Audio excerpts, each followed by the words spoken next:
Good evening and welcome to another live with the Tunisian Crochet Graphghan Boutique. I will give everybody a few minutes to join in here. I know it's been a busy and hectic day here. Everything was crammed in and I hurried up and run home, plugged my phone in, and here I am. We've had a lot of questions this week about weaving ends in and including your border and why you should do it, and what else did we have this week? Of course, we've had a few people violate the rules and post non-Tunisian patterns in the group, so I hope that you guys haven't really seen much of that. Hi Angela. I and the mods try to get the spammers caught pretty quick. It's not very often that we get to see somebody actually report them because they've been up long enough. But when you do see them, there's an option to report to Facebook or report to admin, and that way we get to see it, take it down, and if the person's done it a couple times, then usually, we message them and deal with it that way. Angela said she caught an early flight home and made it. Yay! I hope your flight went well. I know a lot of people that love to fly, and I know a lot of people that do not love to fly. So, we had some questions about weaving in ends and a few other questions this week. And I was saying that, if anybody here sees spam, please report it to admin, and that way we can take it down. There's a special place that we post who's put up non-Tunisian patterns to kind of spam the group, and we message them, and we have a system here, and I hope that you guys don't get to see it too much. We talked about a lot of people that are new. We've talked about incorporating your border, and a lot of people have asked why. So I'm going to explain why. Tunisian tends to curl, and if you use the right hook, it's still gonna. If you still use the right hook, which is pretty much a standard of 2 sizes bigger than what's recommended on the yarn label. So if it's a 5mm, that's an H, that's recommended on the yarn label, an I is a 5.5, and a K is a 6mm. So we go up that way, not, hi Robin, we don't go up, 5, 6, 7mm. We don't go up like a whole millimeter, unless, like, for the 7mm, the next size up is an 8mm in crochet hooks. I've noticed a lot of people lately are saying how they're using like a Q with worsted weight yarn, and they're yarning under, and that's why, is because when you yarn over, you have all of this yarn to work with. It's all the way around the hook to yarn over and pull through and pull up a stitch. When you yarn under, you only got this little bit that you're grabbing and pulling under, so it makes your stitch much tighter. Hello, made it back in time. Are you going swimming? No, I had a thing up at the school for the grandkids, and it gets very hot in there, and even fat people get hot. So I have a lighter top on because it's not very flattering to get in there and have 200 kids singing and parents all crammed in and sweat pouring off of you. It's not very ladylike. Robin said, yes, we do. There is darning needles, and you can get different sizes, and they come in a little thing like this, and it says, mine say Clover on it. And they have the big eye that you can fit the yarn through. It's quite large. These ones that I have a couple different kinds. Some of them are straight, and some of them have a little tip that's kind of bent up. And this one, I'm going to hold it sideways. You can see that the tip is bent up in the air. I kind of like this one better because it's easier to get under the stitches. Hi, Denise. And I also like this one because, and I think this is a tip with any darning needle, if you've cut your yarn too short, you can feed your darning needle through the stitches and then push your end through and then pull your needle the rest of the way through, and it'll weave that end even though it's kind of short. So I like that, and it still gives you, if you didn't cut it too short, it still gives you the option to, you know, pull it through so far and then pull it back the opposite way so that you at least get 2 weaves in. Hi, Josie. So, we did have a question about weaving ends in, and I do have a blanket that I am working on slowly. And this is a bobble stitch, Tunisian bobble stitch blanket, and as you can see, my end, we're going to stick it through the hole, and it's going to be very, very difficult to do this backwards. But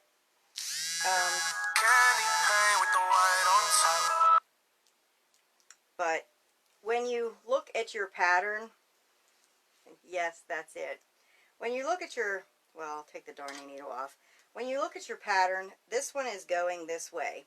You're going to have all of your purl bumps in the back, and here's all of the purls because this panel's going this way. What I like to do, if even with regular Tunisian Graphghans, since this one is not, it's, you know, more of a bobble stitch thing that I'm working on. Let me see if I can get my hook in the right stitch here, because it came out. But anyway, a lot of the ones that we have, hi Vicky, a lot of the ones that we have, like this one for instance, I ran out of yarn here, so I needed to add another bobbin. Now, with your colors on the back, I know with Graphghans, sometimes you have a wide space, and sometimes, you know, you've got a real narrow space because you've only had two or three stitches and it's your outline. So, here's what I found. When you have your back here, I'll see if I can do this. These are your little purl bumps, and I'm trying to do this backwards, so bear with me. These are the little purl bumps on the back, and where you have these little purl bumps, you can take your hook or your darning needle and go down through one and then up through the next, and then down through this one and then up through the next. You can do it that way. And the thing is, a blanket is more stretched. I have found, like with kids and everything else, when you're laying under the blanket, you have a habit of pulling it up on you rather than kind of stretching it out. So, a lot of people will weave this way. They'll go across in and out of them purl bumps, and then turn and then go up and down through the row below. And then they will go back up and go through here or go down to the next row and weave back the other way. Now, if you've got it weaved 3 ways, the chances of it coming out is so ridiculously slim.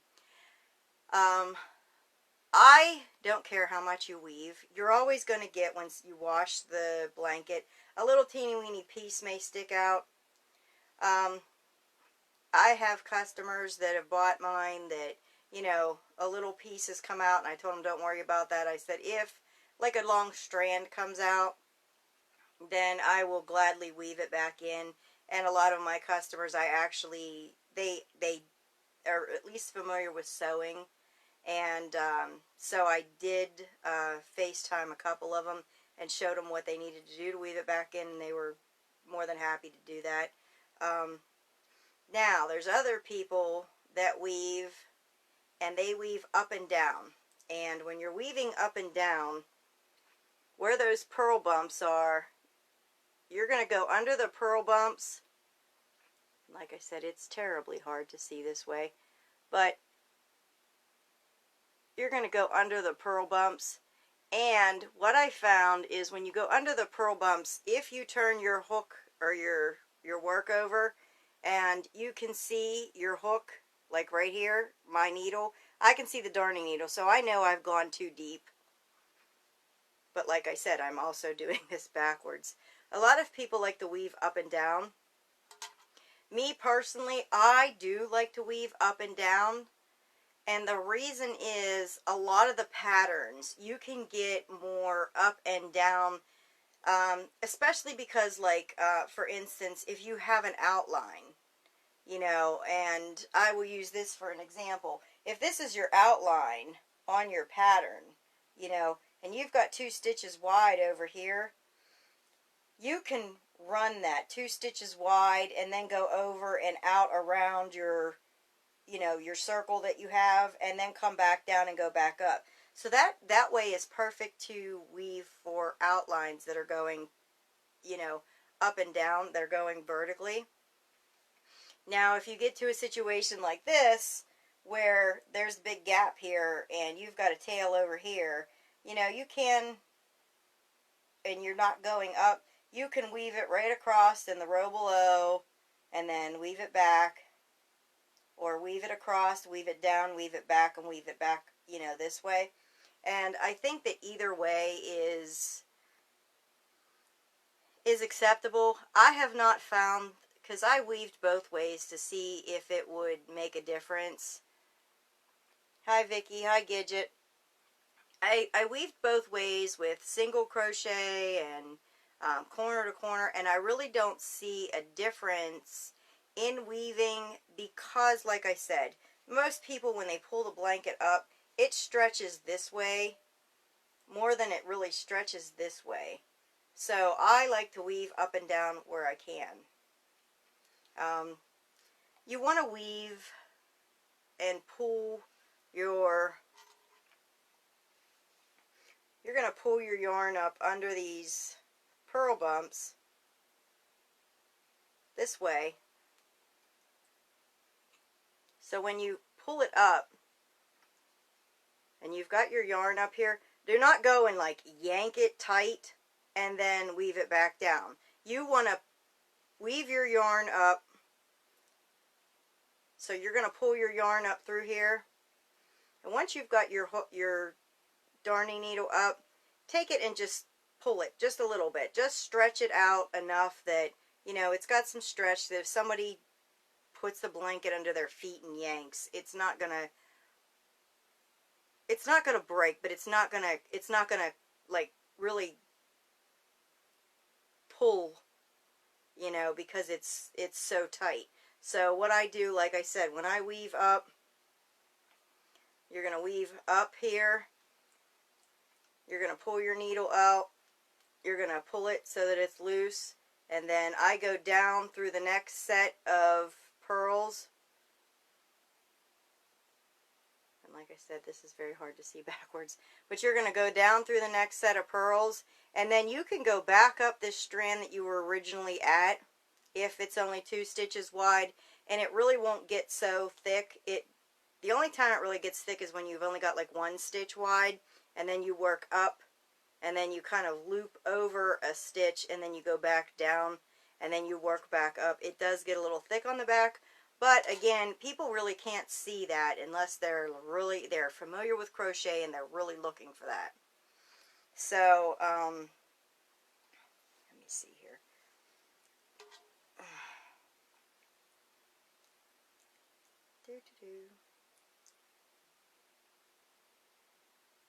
And right here is where I added a bobbin. So now I have I'm going to have 2 tails.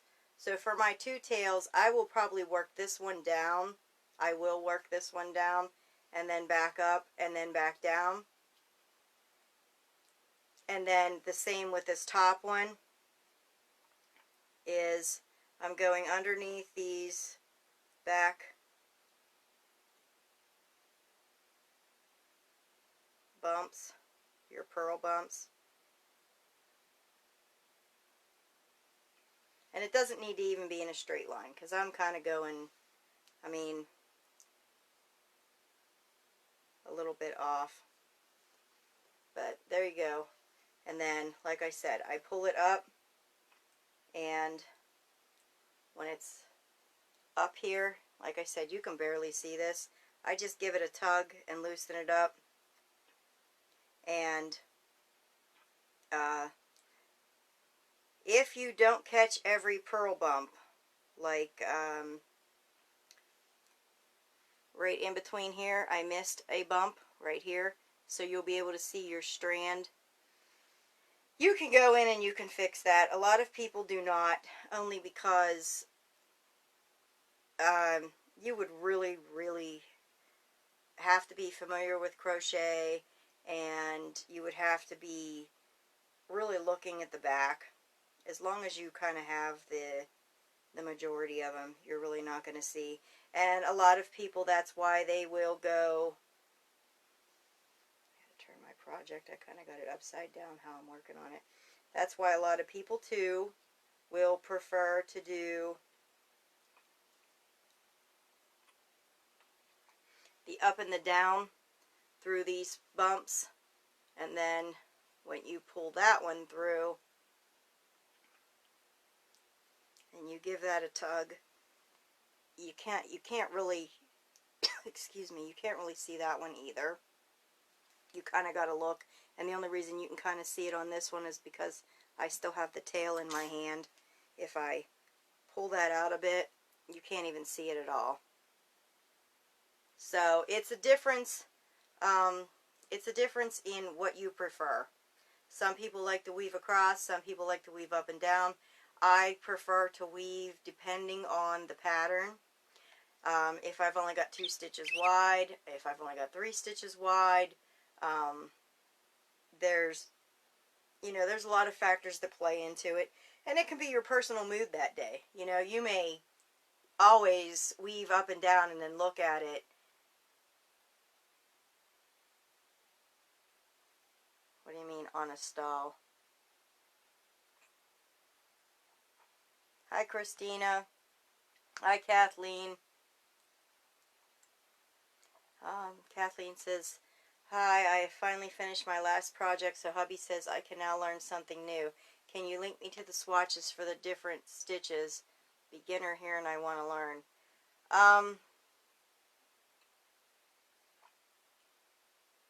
We have swatches that are available at the top in the events, and that's more for learning the color changes.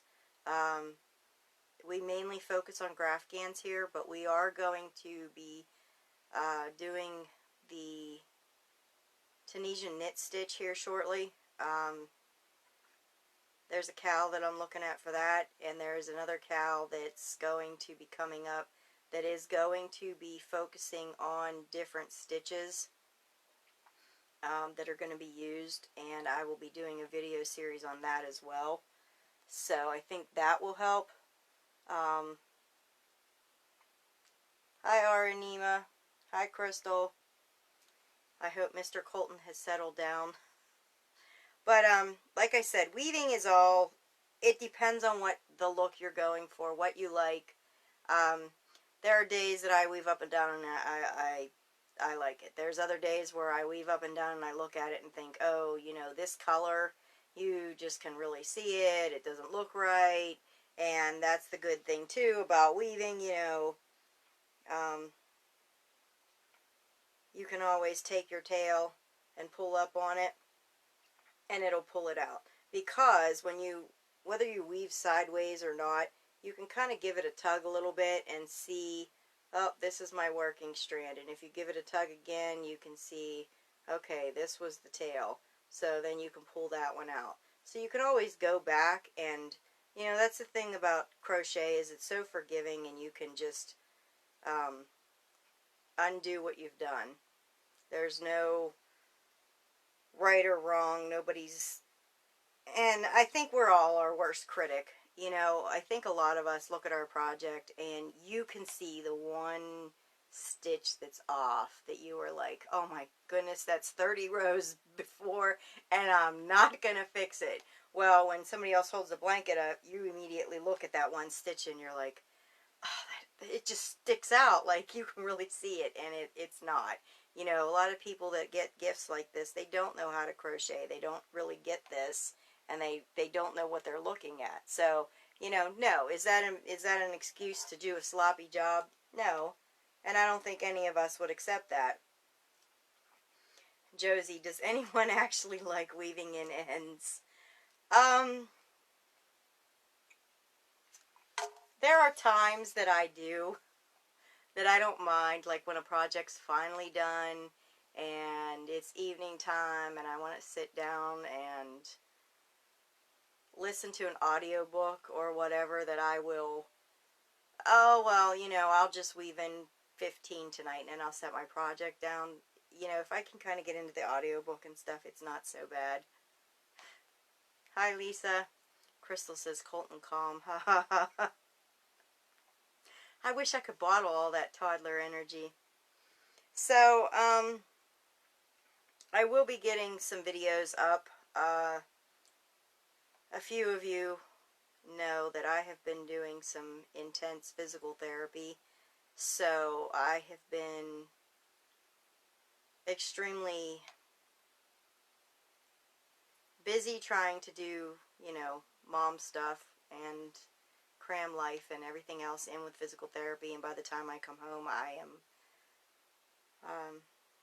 in a little bit of pain. So I've been trying to get stuff done, but it's not so easy after physical therapy because they're kind of pushing me pretty hard. So, like I said, I knew we had the questions about the weaving in ends, and I hope that helps. I will be getting a video on that up, I hope, the beginning of next month, because my therapy will be done by then, and then I can set time aside 3 days a week to work on stuff.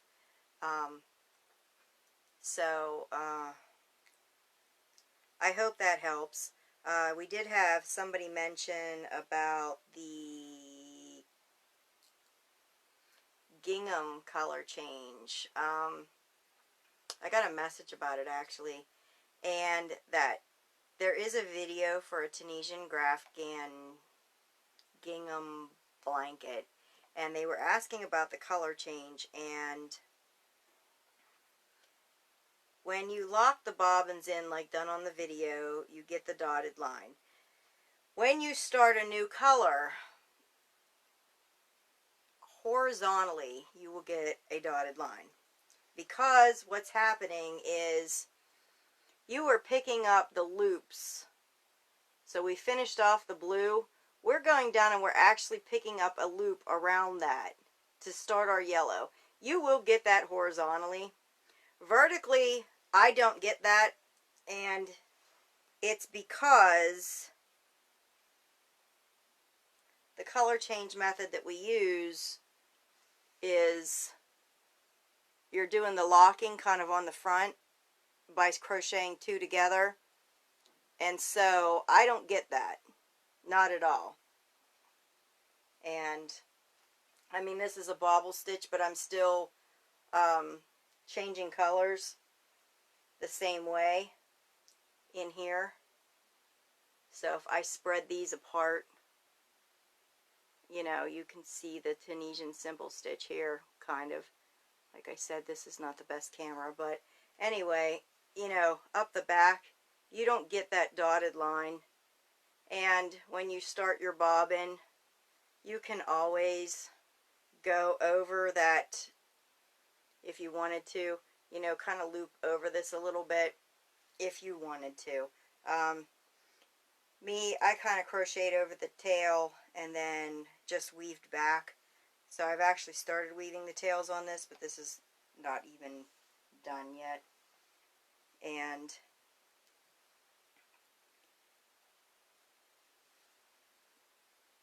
like I said, when I have weaved my tails, like this one's weaved in, and if you look at it sideways, I have this little strand sticking up. So when I'm done, I'm going to cut it. But, like I said, if somebody pulls on it enough or whatever, you may get a little tail that sticks up. The only problem I ever had with a blanket, I send washing instructions with mine. I have used all kinds of acrylic yarns for the Graphghans. I have used cotton for Graphghans. The cotton I set just like anybody else does, where you wash it with the vinegar, and you know, I've not had any problems with bleeding that way. I did have one customer have a blanket bleed, and it was I love this yarn. I've never had it bleed on me, but what she did was she did not follow the washing instructions in the bag. She washed it either warm or hot water for the first wash and threw it in the dryer. Now, people use color catchers. They're this rag that you can buy that's magic, and you throw it in the washing machine and it catches the colors so they don't bleed and all of that. I tell my customers to machine wash cold water, and I have never had anything bleed like that. So I do. I machine wash cold water, and if I dry, I usually will air dry, because I know a lot of my customers do not want to go and block a pattern, a Graphghan. I do have a few that are very picky about their stuff, and they're like, hey, how did you block this thing? And Facebook has a great marketplace. A lot of times you can find the garment steamers. Conair makes a really cheap one that you can buy online. I use my Conair garment steamer on everything. Absolutely everything. I mean, I got new curtains. I washed them. You know, I went to hang them up. They still got a little bit of the crease lines in them. I come upstairs with the garment steamer, plug it in, put the water in, go over it. All of the lines are gone. It's amazing. My dog has a chair in the living room. And she has her own chair, yes. She's spoiled. And, you know, when I wash her blanket off of there, a lot of times I will take the garment steamer and I will just run it over the chair and steam it. And it takes out any of the smells. I find that, you know, helpful. Shawls. When I make shawls and I go to shows, or I'm showcasing them, or I'm taking pictures of them, a lot of times I will put them on the mannequin the way that I want them, and I will go over them with a garment steamer. If I go to shows and I have had a few things and they're packaged up, and I go and I put them on the mannequins, and I'm like, oh, these don't look so good, the garment steamer. A lot of places you go to at least have an outlet that you can go and use. So, like, there's a couple times that I'm, like, running mannequins down to plug my steamer in and steam them. So, and as far as the Graphghans, you can steam them flat, right on the bed, right on your spare bed. I do it. People ask me about animal hair in my projects. My craft room, my cat comes into, but my dog does not. If my cat has climbed up onto my project or whatever, which is rare, I will go over it with those sticky rollers that are for clothing. And I have a bunch of them because when I go away, I take them with me just in case. So, hi Connie. So, I will go over it with that, the sticky rollers. You can get them at Dollar General and Dollar Tree, I believe. And I go over them with that. You can throw them in the dryer, you know, and with a dryer sheet, just put them in there for a little bit on air dry, and the dryer sheet seems to pull the hair out, and then I'll steam them.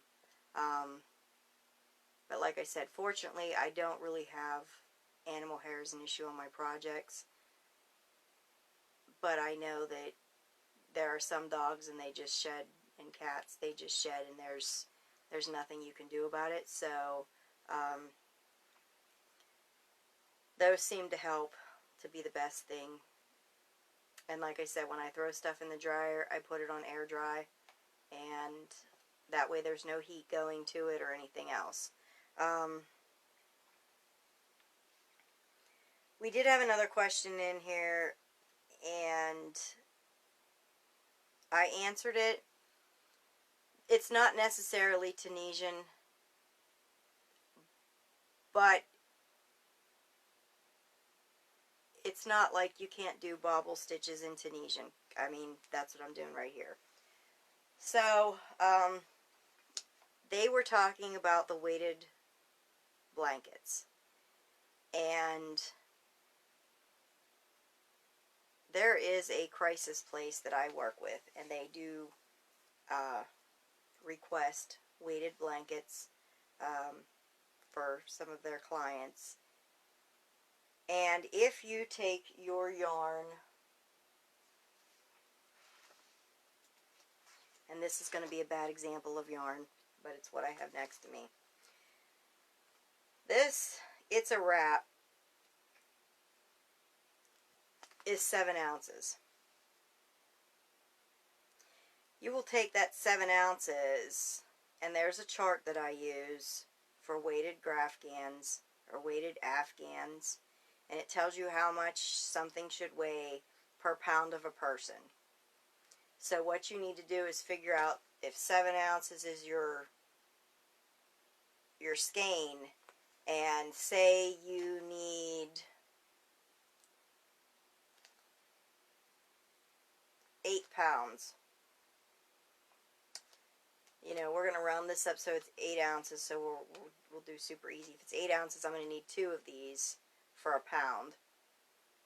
So, for 8 pounds, I would need 16 of these. So then you have to figure out what stitch and how big you want this blanket.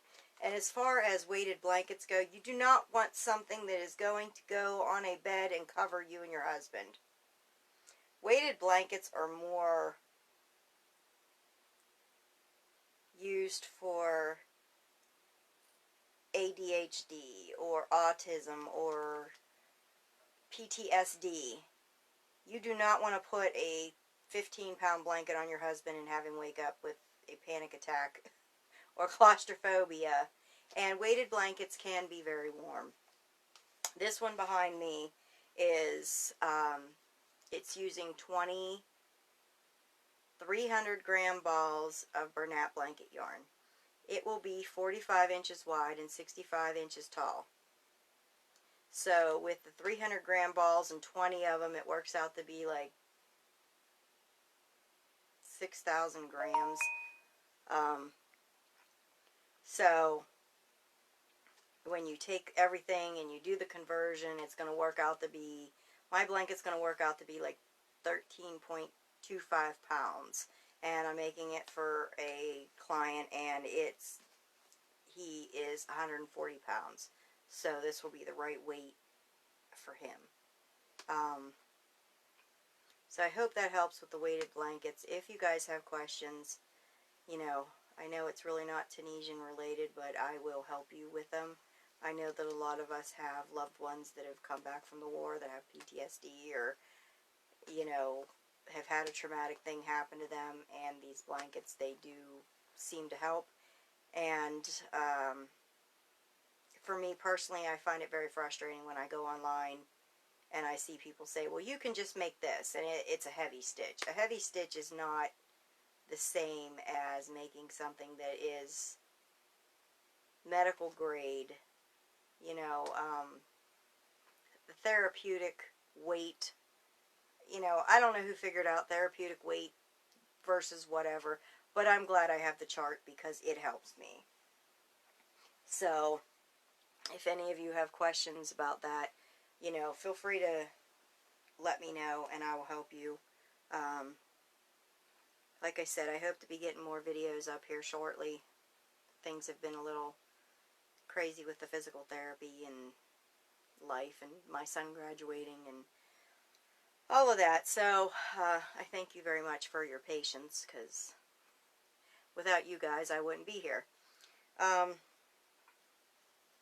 If there's any more questions on weaving in ends or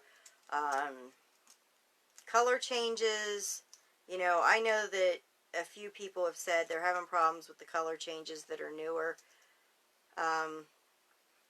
In my videos, I do show when to tighten your bobbins up on your forward pass and your return pass, because I know that tension is something that's a little off for this, for what we're doing. It's not as easy as just, you know, flipping a bobbin back and forth. But on the other hand, when you are twisting and untwisting bobbins, you get a terrible line that I did not like. And when you have like 150 bobbins a row, 100 bobbins a row, even 70 bobbins a row, when you're twisting bobbins, I ended up with a tangled mess and I did not like it. And I was very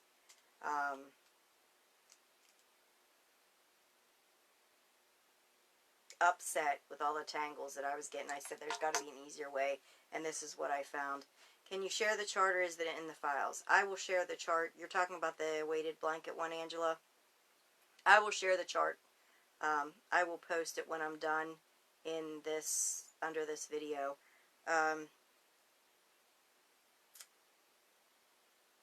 What else? Is there any more questions that you guys have for the evening?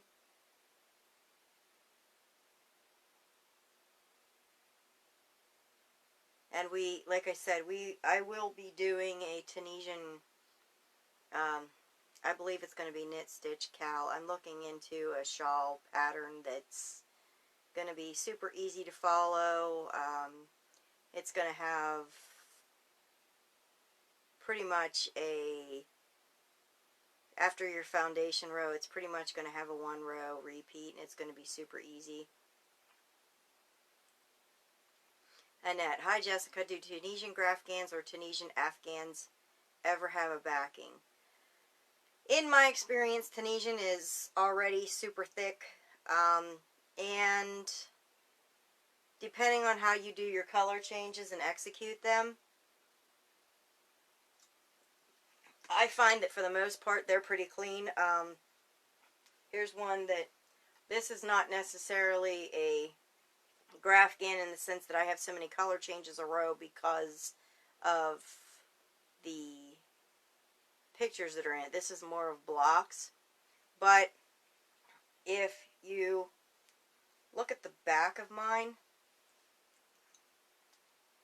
unless you're picking up stitches from the row below, that's the only place I get a line. I really don't get a bleed across here where I've picked up and changed colors using my method.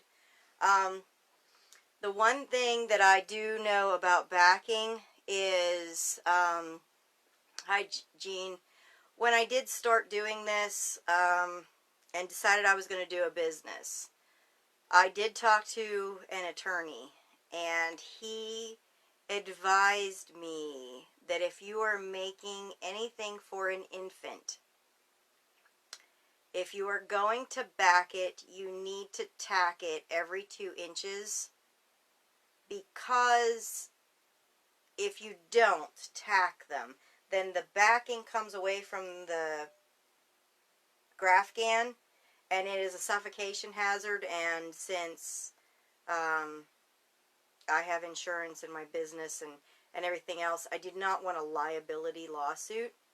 And I know there was something, and I didn't really pay attention to what it was, but there was something going around where somebody sold a baby necklace or teething, like a pacifier that was on a string or whatever, and the baby choked. That's why I don't make those. If I do a pacifier thing, then I crochet the pacifier so that,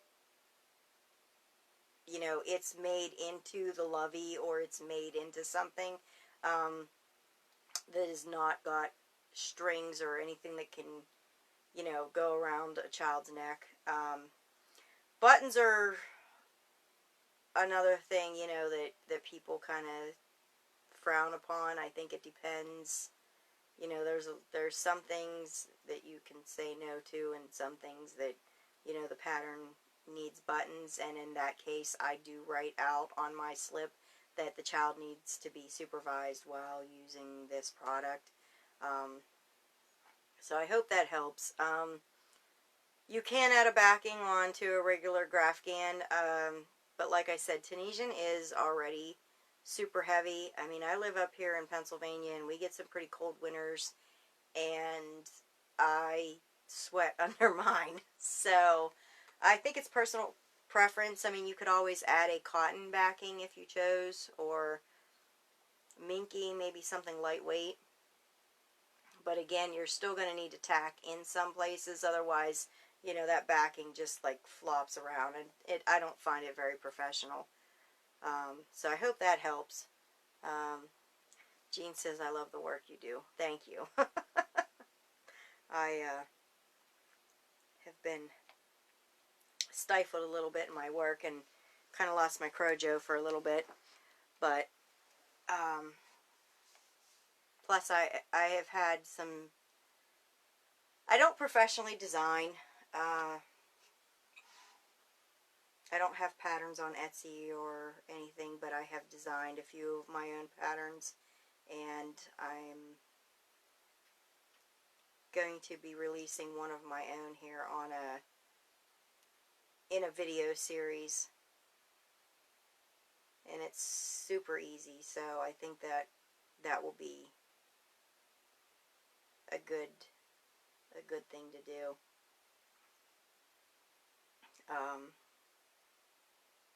Plus there's going to be another video cowl that's going to be coming along with different stitches in it, so we've got a few things in the plans behind the scenes. So, do we have any more questions this evening? Is there anything you're looking for? Anything I can help you with? Certain stitches you're looking to do?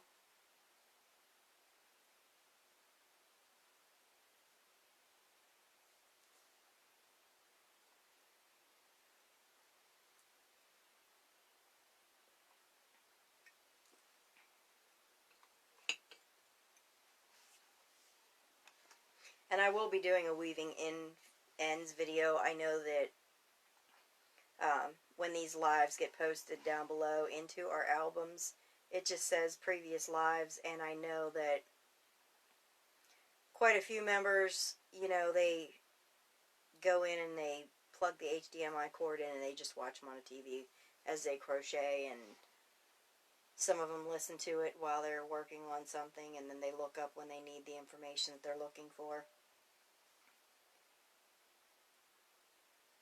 But, yeah, we're going to be getting some more videos up here, and hopefully soon.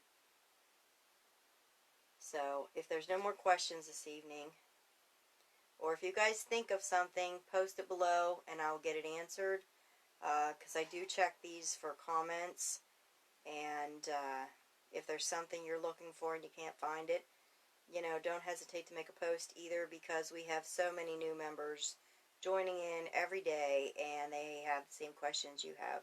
So, you know, don't hesitate to ask, and I will help you, or one of the mods will help you. They've done a fantastic job of keeping everything going while I've been a little busy, and I would like to thank all of them for that. Well, if we don't have any more questions, then I'm going to call it an evening here. I hope you all have a fantastic evening. And again, if there's anything you guys need, don't be afraid to holler. We'll get you answered and whatever you need. So, thank you all again, and thank you for joining me for another live session for the Tunisian Crochet Graphghan Boutique. Have a fantastic evening, and good night.